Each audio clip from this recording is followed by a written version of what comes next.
Untuk Menteri Keuangan dulu ya, Pak Purbaya minta tanggapan soal laporan Bank Dunia soal potensi defisit melebar hingga 2027 dari Ibnu Bloomberg Technos.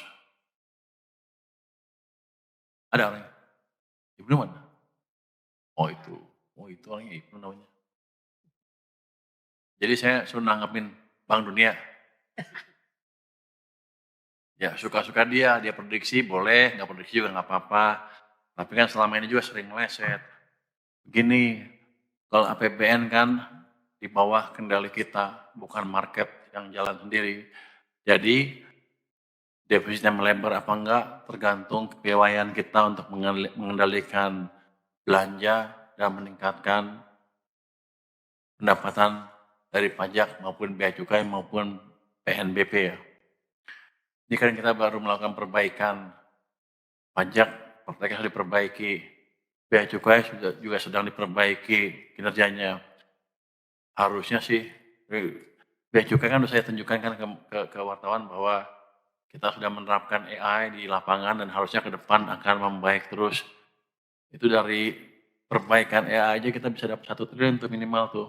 Nanti kita akan perbaiki lagi yang lain-lain, harusnya kebocoran dari bea cukai akan berkurang dengan signifikan. Jadi yang dilakukan oleh World Bank adalah prediksi ceteris paribus. Dalam keadaan seperti sekarang, nggak ada apa-apa, nggak ada perbaikan, ya gitulah kalau prediksi makroekonomi gitu. Berdasarkan past behavior dari sistemnya. Padahal kan kita sedang berubah. Dan satu lagi, belanja juga kita kendalikan. Artinya bisa aja melebar, bisa aja enggak, tergantung kebutuhan kita. Tapi saya yakin kita akan kendalikan di level yang masih berkesinambungan ke depannya. Jadi Mas Ibnu, nggak usah terlalu khawatir. Ada Paswa, Pak Luki, ada Pak ini, kamu siapa? Febrio, ada Pak Bimo, ada Pak Jaka, ada Pak Prima, bahkan Pak Askolani. Siap mengendalikan anggaran supaya tetap berkesinambungan. Jadi Anda jangan terlalu percaya World Bank. Kenapa Anda referensi World Bank lagi? Ngomong gitu ya. So senang World Bank kali ya. Yang kedua, Pak Purbaya, proyeksi ekonomi sampai akhir tahun berapa pertumbuhannya? Untuk awal 2026 bagaimana? Ini dari AP Kumparan ya, malu. Wah di situ. 2026 kita perkirakan masih belum berubah di 5,2. 2025 sorry. 2025 triwulan keempat itu 5,5 lebih sepanjang tahun 2000. Jadi di atas 5,5% ya di triwulan keempat tahun 2025 sampai akhir tahun kira-kira 5,2% untuk 2025. Untuk 2026 kita prediksi 5,4% sesuai dengan APBN-nya. Tapi gini, saya kan sedang hidupkan semua mesin ekonomi. Fiskal udah mulai jalan, moneter udah semakin sinkron, iklim investasi akan diperbaiki. Saya tetap melihat 6% bukan angka yang mustahil untuk tahun 2020 walaupun asumsi kita di 5,4%. Yang ketiga, Pak Purbaya, dengan banyaknya program KL yang meleset di tahun ini, apakah ada penyesuaian atau merubah anggaran di tahun depan dari tiap kontan? Meleset apa ya? Melesetnya apa? Maksudnya meleset apa? Tahun ini? Ya meleset dikit kali ya. Tapi karena ada penyesuaian yang diperlukan untuk macam-macam kebijakan kita ya. Tapi enggak bila kita bilang meleset, bahkan akhir tahun ini belanjanya semakin giat tuh kementerian lembaganya. Artinya mereka sudah lebih siap untuk membelanjakan anggarannya tahun depan. Jadi kita nggak ngerubah APBN-nya berdasarkan apa yang ada sekarang. Saya pikir mereka sudah lebih siap dibanding sebelum-sebelumnya. Nah, terus terang kita agak keteteran tuh. Karena mereka minta duit terus. Jadi kita agak kendalikan sedikit. Jadi dari situ menunjukkan bahwa mereka lebih siap dibanding sebelumnya.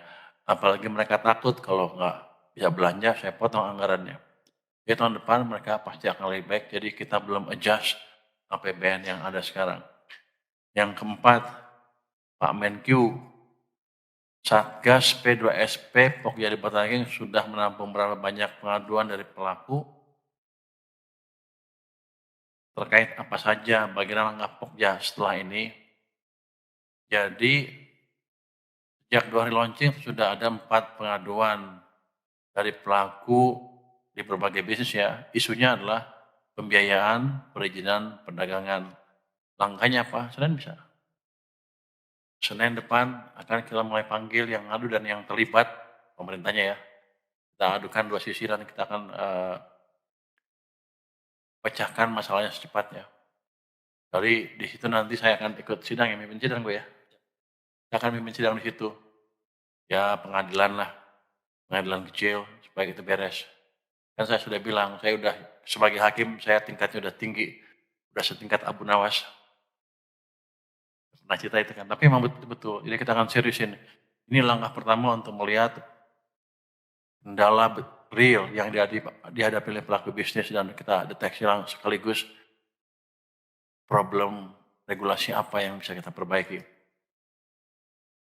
Terus kelima, Pak Menkyu, mohon update sudah berapa tunggakan pajak dari 200 WP terbesar yang berhasil ditagih hingga hari ini dari Lola DDTC. Berapa? 14, 15? Berapa triliun? Sudah ada 13, sebentar Bapak. 13,44 triliun Bapak. Jadi 13,44 triliun dari 60 ya? Iya, jadi kalau relatif dibanding 30 November itu ada kenaikan pembayar pajak yang membayar atau mengangsur dari 109 ke 120 Bapak di posisi per 15 Desember. Kalau dari angka naik. Jadi gini, itu sebagian cicil, sebagiannya masih minta diskusi lah. Tapi yang jelas target 60T pasti lambat laun akan tercapai. Mereka tahu kita serius ngejar itu. Yang ke-6, Pak Menkyu, berapa outlook devisa APBN 2025 terkini?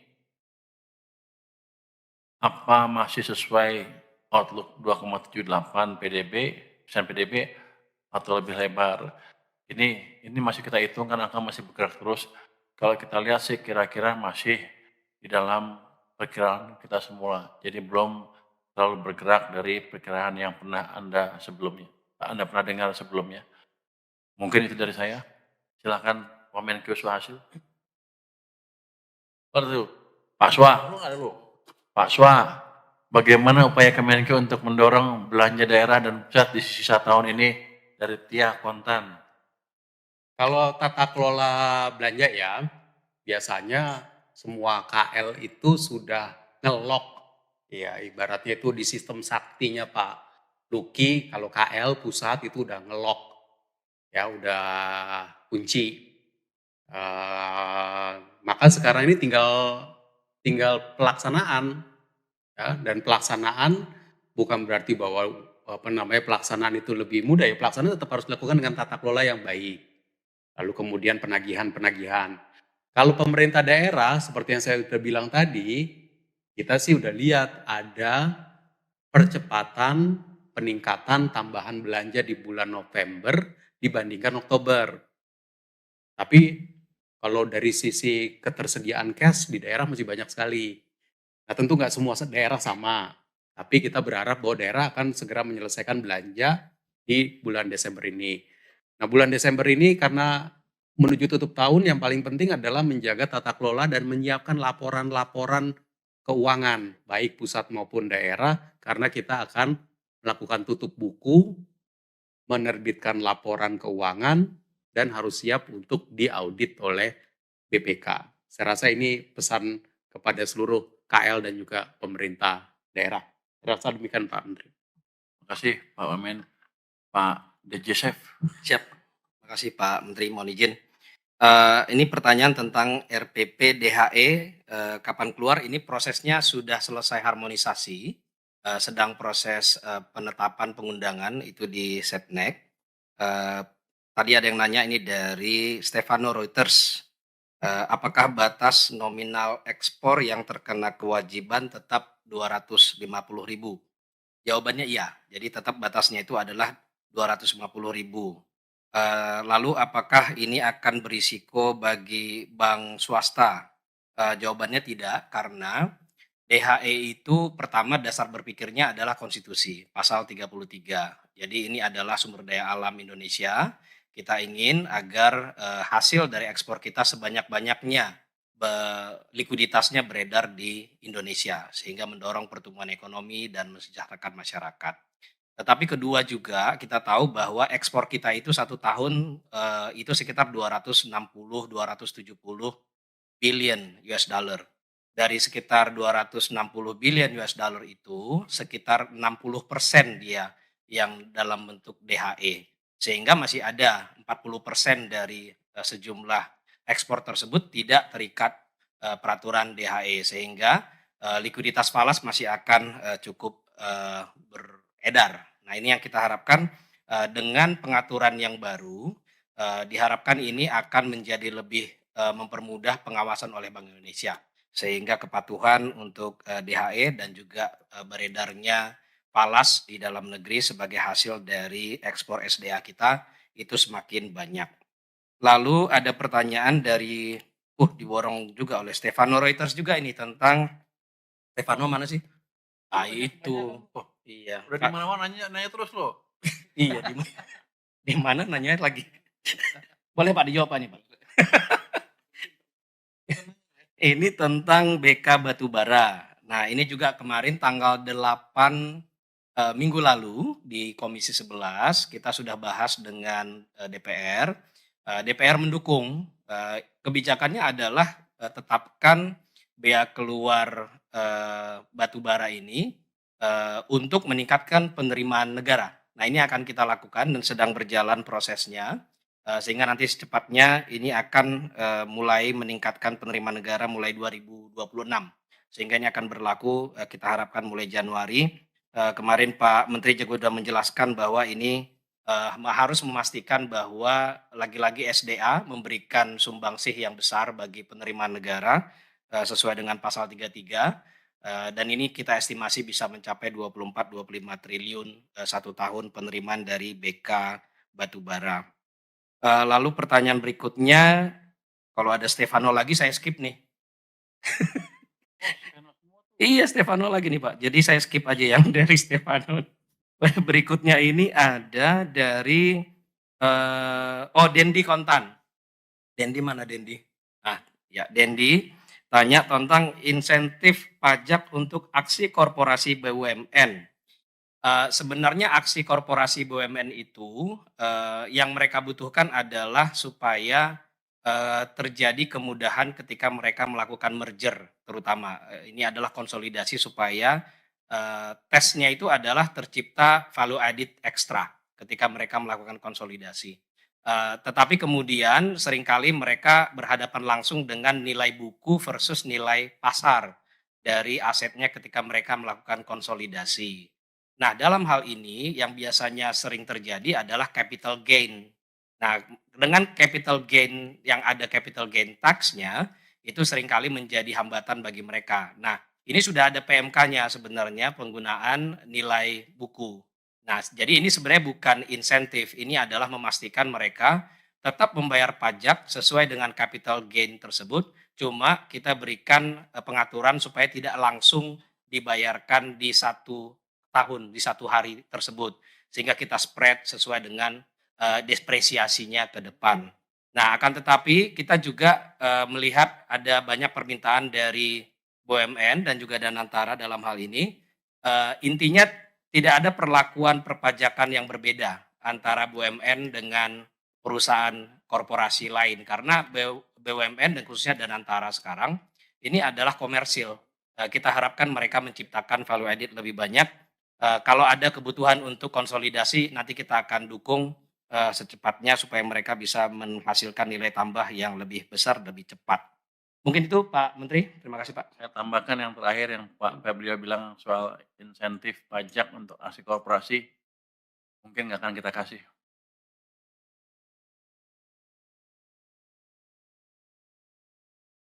begitu. Dulu kan ada diskusi, ternyata waktu itu antara mana? Agak itu ada sisi komersial di situ. Jadi kita akan cek assess sesuai dengan kondisi secara komersial aja gitu.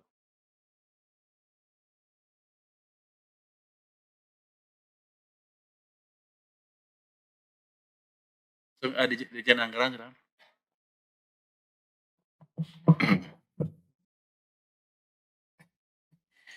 Terima kasih Pak Menteri, teman-teman media, selamat sore semua. Assalamualaikum warahmatullahi wabarakatuh. Ini melanjutkan saja tadi dari penjelasan yang disampaikan oleh Pak Menteri maupun Pak Wamen, sekaligus tadi menjawab beberapa pertanyaan. Kalau di list saya ini ada 3 pertanyaan nih di sini. Ini dari yang gampang dulu dari Grace. Wah, mana Grace nih? Katanya, pertanyaannya mengapa sampai saat ini Perpres Rencana APBN belum terbit? Kapan akan diterbitkan? Itu sudah diterbitkan. Nomornya Perpres 118 tahun 2025. Tapi mungkin belum dipublish karena masih proses pengundangan kayaknya. Tapi sudah diterbitkan, itulah sebagai dasar tadi penerbitan DIPA kita. Buat 2026, sorry. Udah Perpres 118. Perpres 118 ininya, Grace. Dan itu sebagai dasar tadi, makanya DIPA itu udah jalan semua. Teman-teman KL itu semua sudah bisa sekarang mulai melakukan misalnya pra-lelang misalnya, itu sudah bisa penyiapan gaji untuk 1 Januari 2026 itu sudah bisa dilakukan, karena tadi sudah terbit DIPA-nya tadi. Kemudian juga ada pertanyaan dari Lola, nih, Mbak Lola.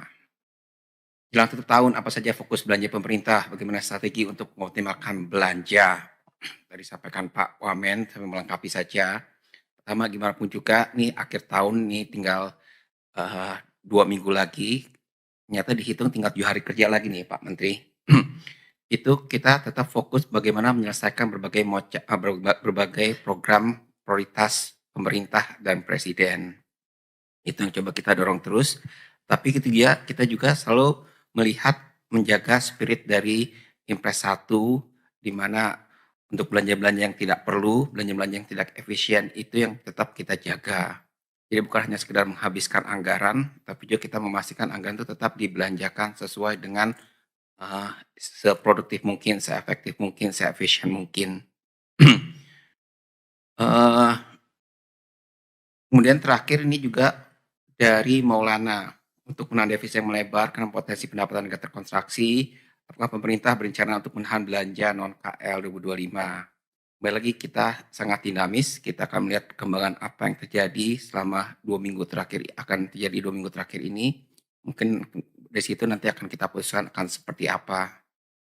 Mungkin demikian Pak Menteri. Terima kasih Pak Luki, Pak Dirjen Pajak. Terima kasih Pak Menteri. Ada lumayan ada pertanyaan banyak nih Pak. Banyak amat, 12 loh. Tapi ada beberapa yang Pilih yang sama Pak. pendek-pendek aja. Ini kayaknya sekalian aja Pak izin Pak. Memisahkan diri Pak. Bahaya. Jadi ada 5 pertanyaan terkait dengan ini Pak. Ijon Pak, kayaknya pada senang reboisasi ini Pak. Atau mungkin green economy gitu. Jadi perlu diluruskan, ini ada pertanyaan dari Mas Wildan, Mas Dendi, Mbak Trian, Mas Reza.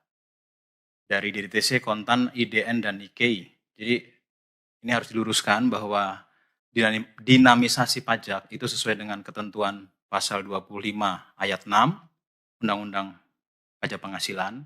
Ini prinsipnya angsuran bulanan PPh pasal 25 itu yang dibayar sendiri oleh wajib pajak didasarkan pada kinerja Y-1, jadi tahun sebelumnya. Nah, makanya ketika di tahun berjalan itu Direktorat Jenderal Pajak diberikan kewenangan untuk menyesuaikan besaran angsuran tersebut dalam rangka penyesuaian terhadap adanya penghasilan-penghasilan yang berbeda polanya dengan tahun yang sebelumnya, atau beberapa penghasilan yang sifatnya itu penghasilan yang tidak teratur. Kemudian apabila ada perubahan kegiatan usaha atau perubahan size usaha dan juga peningkatan bisnis dari wajib pajak. Nah, hal ini dimaksudkan supaya angsuran wajib pajak di dalam tahun yang berjalan ini sedapat mungkin bisa diupayakan mendekati jumlah pajak yang memang seharusnya terutang di akhir tahun. Konteksnya apa? Supaya itu bisa mengurangi beban kurang bayar wajib pajak pada saat penyampaian SPT tahunan di tahun 2026. Kemudian pertanyaan yang terkait dengan WP high weight individual yang dipanggil di DJP. Jadi pemanggilan wajib pajak ini prinsipnya tugas rutin Direktorat Jenderal Pajak dalam rangka klarifikasi data. Seperti yang sudah kita sampaikan sebelumnya, data kita makin lengkap, makin terintegrasi dari sekitar 170 instansi, lembaga, asosiasi, Pemda gitu ya. Maka kami melakukan pemanggilan untuk klarifikasi. Nah, klarifikasi itu kita cocokin datanya antara data yang disampaikan oleh wajib pajak melalui SPT, kemudian dengan data yang kita peroleh dari sistem, dan data-data pihak ketiga yang sudah kita peroleh dari mekanisme pertukaran data, termasuk data inbound dari Automatic Exchange of Information. Tentu tindak lanjut kita ini kita mengedepankan pendekatan yang edukatif, persuasif, dan konsultatif. Jadi wajib pajak kita berikan kesempatan untuk memberikan penjelasan, melakukan pembetulan SPT secara sukarela, dan memastikan pemenuhan kewajiban perpajakannya sudah dilakukan secara benar dan sesuai ketentuan. Kemudian ada pertanyaan yang terkait dengan sudah berapa KPP yang mencapai 100%, ada 27 KPP yang sudah mencapai 100% dari 352 KPP. Tahun lalu baru ada 2 KPP pada periode yang sama. Kemudian tadi yang terkait dengan ikhtisar penagihan pajak dari 200 besar sudah kita jawab.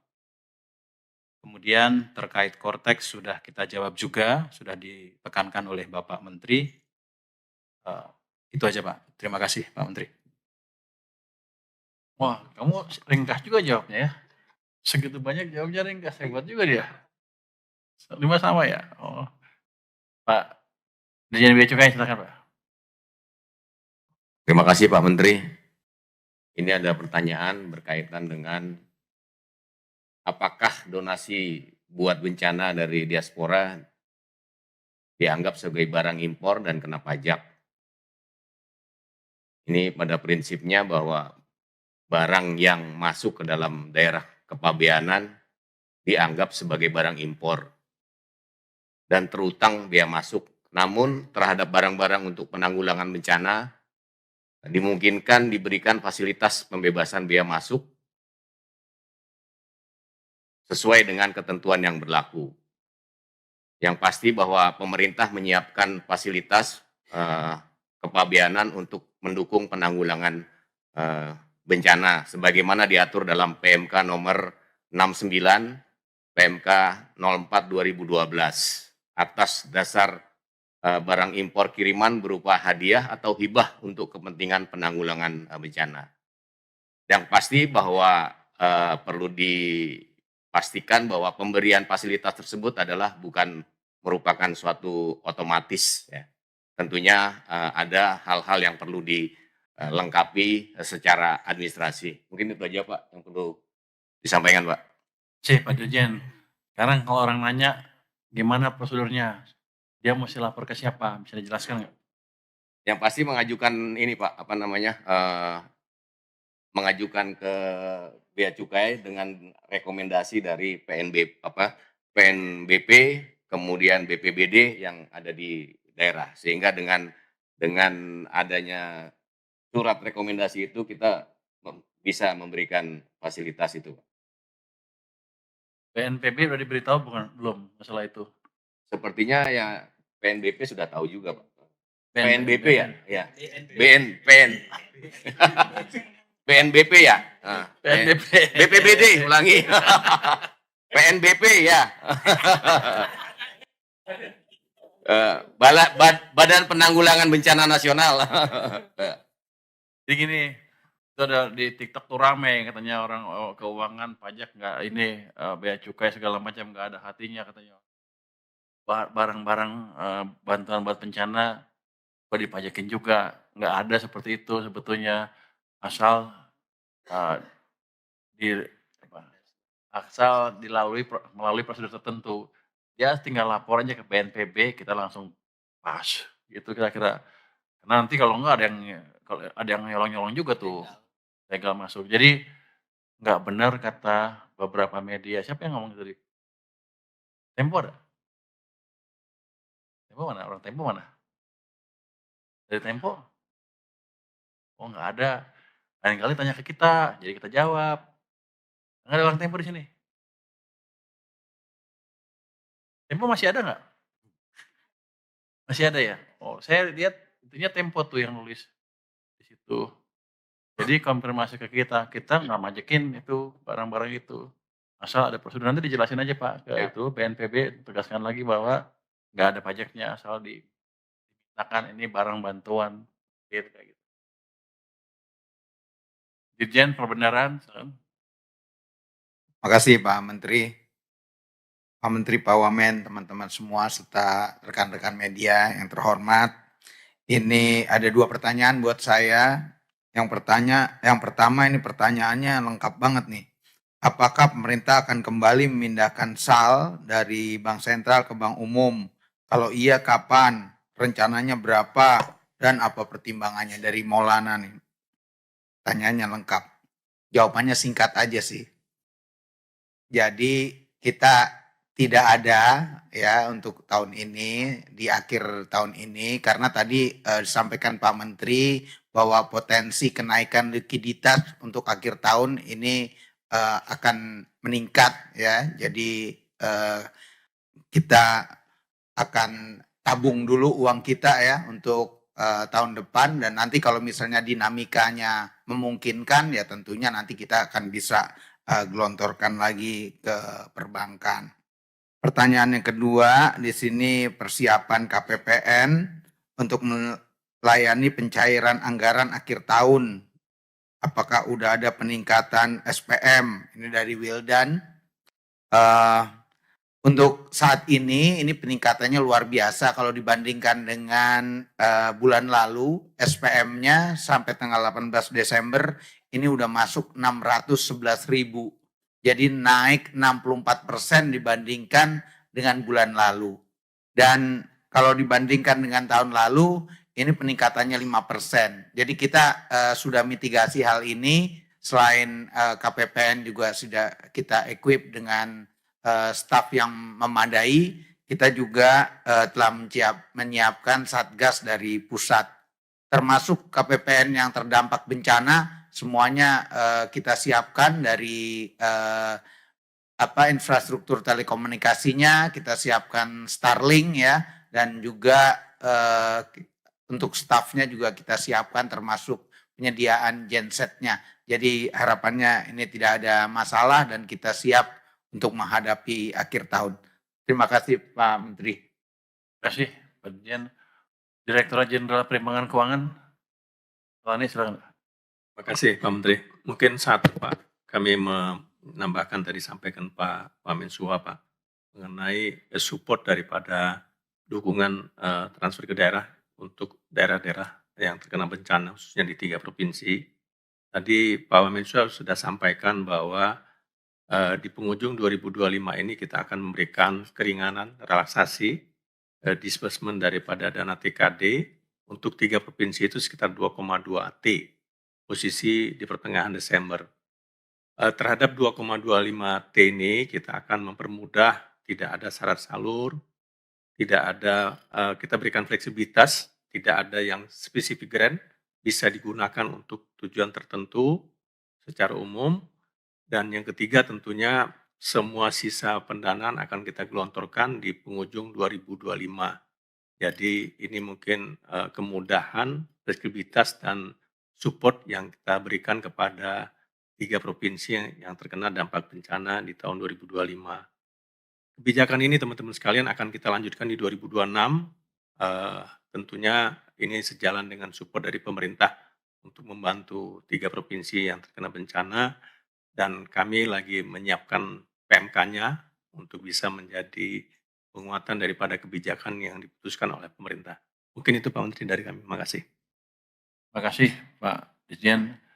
Mungkin terakhir Dirjen Pengelolaan Pembiayaan dan Risiko. Terima kasih Pak Menteri, rekan-rekan media. Yang pertama dari Stefano Reuters, apakah akan ada lelang lagi untuk menutup defisit? Jadi sebagaimana kita ketahui bahwa untuk memenuhi kebutuhan pembiayaan utang secara instrumen kita memiliki surat berharga negara SBN, memiliki pinjaman. Untuk SBN sendiri isuannya bisa melalui lelang reguler maupun melalui non-lelang. Untuk lelang reguler sendiri, lelang Sun Selasa kemarin tanggal 17 Desember adalah merupakan lelang terakhir di tahun ini. Namun dalam konteks pemenuhan kebutuhan pembiayaan 2025 masih ada beberapa pengadaan utang yang dilakukan pemerintah termasuk project financing, pinjaman untuk pembiayaan proyek. Yang itu tentu disbursement atau penarikan utangnya sesuai dengan perkembangan pelaksanaan proyek dan sesuai dengan termin-terminnya, yang itu akan ada perkembangan pelaksanaan proyek sampai akhir tahun. Demikian juga secara terjadwal kami masih ada pinjaman program yang akan dilakukan penarikan oleh pemerintah. Sebagaimana tadi disampaikan oleh Pak Menteri dan Pak Wamen, meskipun secara outlook defisit APBN dalam lapsem melebar ke 2,78% PDB dari APBN original 2,53%, namun tidak menyebabkan kebutuhan pembiayaan utang yang lebih besar karena pemerintah telah mendapatkan izin dari DPR untuk menggunakan saldo anggaran lebih sebesar 85,6 triliun. Sehingga sampai saat ini pengadaan pembiayaan utang on track untuk memenuhi kebutuhan pembiayaan APBN tahun anggaran 2025. Yang kedua dari Dendi Kontan, tolong update posisi rasio utang pemerintah saat ini apakah masih aman.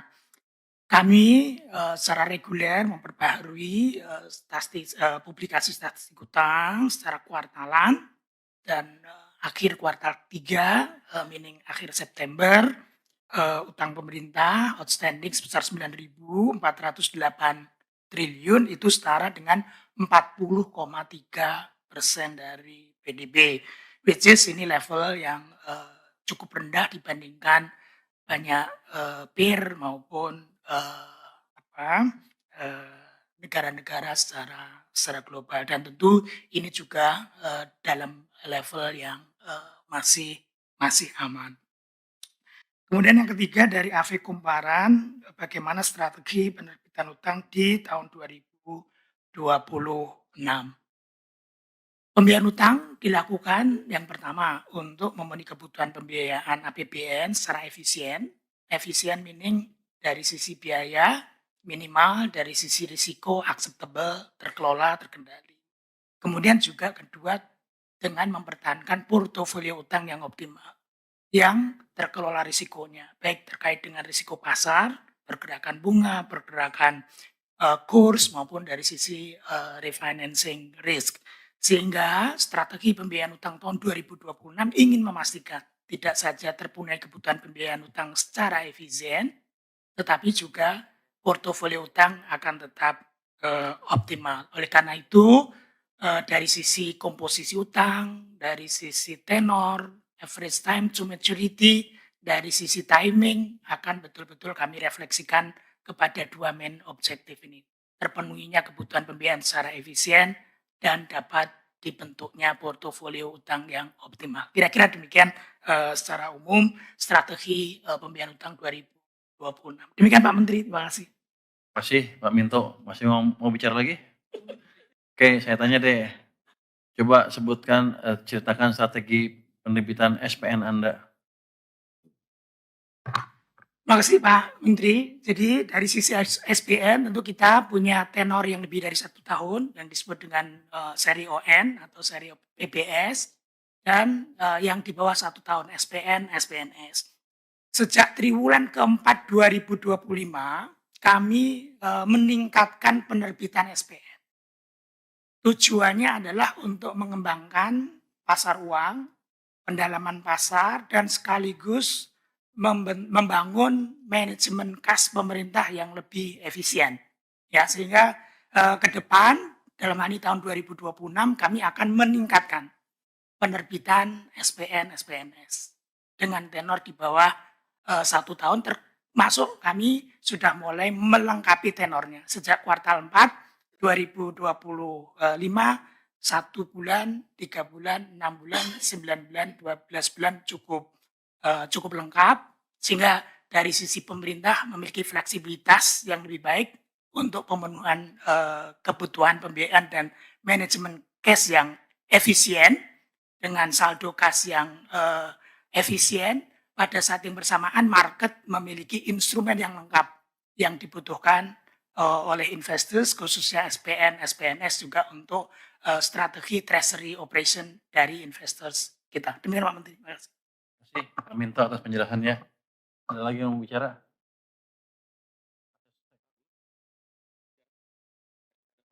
Aryo? Mas, ada lagi? Pak, kalau nggak lagi, ini pertanyaan terakhir yang disampaikan ke kami. Saya pikir ini akhir dari jumpa pers kita pada sore hari ini. Terima kasih semuanya. Wassalamualaikum warahmatullahi wabarakatuh.